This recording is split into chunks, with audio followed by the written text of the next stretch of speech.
What's happening, guys? The Comics Kid 2099 here. I want to talk to you about a graphic novel that I recently read, Superman, The Adventures of Nightwing and Flamebird. Basically, the premise of this book is you have the bottle city of Kandor, which is a Kryptonian city that has been shrunk down so that it is about 1 foot tall, and then you've got these two guys who are basically the Batman and Robin of this city, and they fight crime.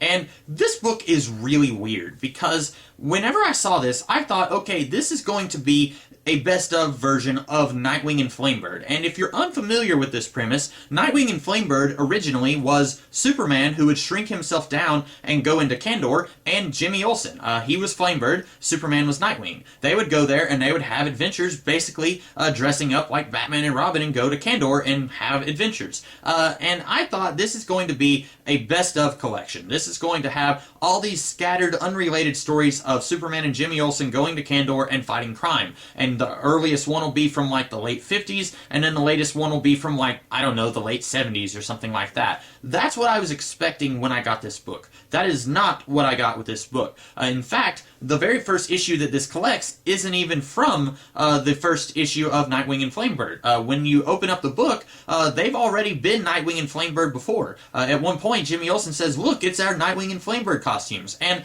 I don't know why, but I was just expecting the very first issue here to kind of be the origin of them doing this in Kandor. And then after that, you don't even see Superman and Jimmy Olsen anymore. It's two completely different dudes who have been living in Kandor for quite some time. And you do see Superman a few more times in this book, but he's not Nightwing or Flamebird, except for one weird issue that has both versions of Nightwing and Flamebird, the two Kandorian dudes, and then Jimmy Olsen Superman. And I mentioned one thing about this book in this week's Adventures in Speed Reading video. I said that this is a whole bunch of 10-page stories, and so my biggest problem with this is that none of these stories really have an opportunity to explore or flesh out these two characters. The characters, by the end of the book, they feel very one-dimensional. They don't feel very fleshed out at all because none of these issues really get an opportunity to explore them. By the time you've set everything up, you say, okay, here's Nightwing, here's Flamebird, they're both scientists, they live in this shrunken city. You have to get into the story, and you have to go ahead and get started on the action. You don't have a lot of room to set things up and kind of explore things. You have a little bit more space to do stuff like that in a 20-something page comic book. And also, around this time period, you were slowly starting to see the birth of multi-part stories.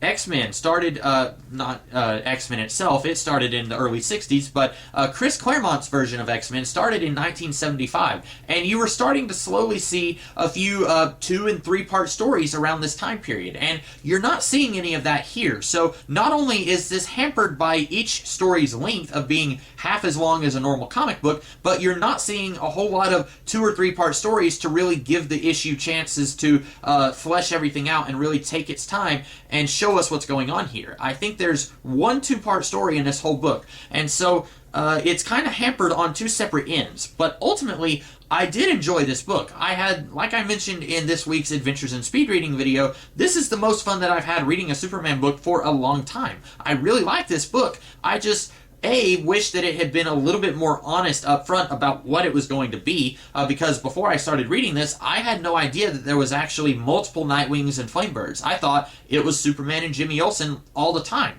And there is one issue here that they mention, okay, there's these 2 other dudes who are Nightwing and Flamebird, and basically they are pretending to be the original Nightwing and Flamebird. They're saying, as far as everyone in Kandor is concerned, we are Nightwing and Flamebird. Nobody knows that Kal-El is actually Nightwing. And then there's one issue out of nowhere where both Nightwings and both Flamebirds are teaming up for this story to fight this Kandorian gangster. And it's like, okay, what happened to this weird idea that these guys are pretending to be the original Nightwing and Flamebird? And there's a lot of that where it will drop something in an issue and it's like, that's a neat idea. I wonder if it's ever going to explore that. And then it will either completely contradict that issue or just completely ignore it. At one point, there's this sort of civil kerfuffle going on in this issue where some of the people of Kandor think that the colony should go out, the entire city should go out and colonize some empty planet and live their lives there and escape from the bottle. And then other people are like, no, you're insane. We need to stay in this bottle. And it's a legitimate issue. You're thinking, okay, this is something that the people in this city would definitely be arguing about. I can easily see why some people would want to get out of this bottle. And as it turns out, Nightwing thinks one way and Flamebird thinks another. Flamebird thinks that they should be leaving the bottle. He's kind of pro, let's get out of here and find a planet of our own. Nightwing thinks, let's just stay here. And you would be thinking, okay, these are some character traits that are going to stick with these characters for the rest of this book. That's not the case. After that issue, the issue is completely dropped. We don't hear any more about the Separatists.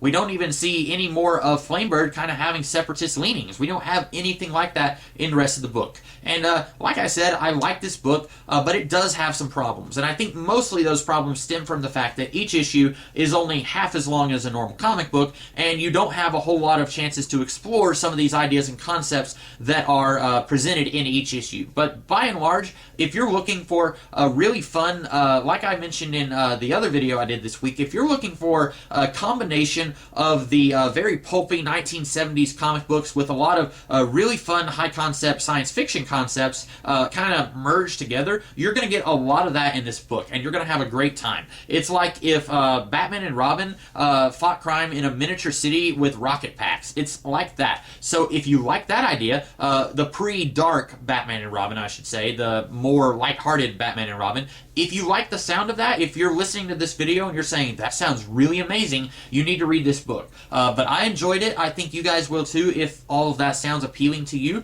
And so that's all that I have to say about this book. I hope that you guys liked this video. If you did, be sure to like, share, comment, and subscribe. And I will be back with a few other videos this week. In the meantime, take care, you guys, and I'll see you later. Have a good one.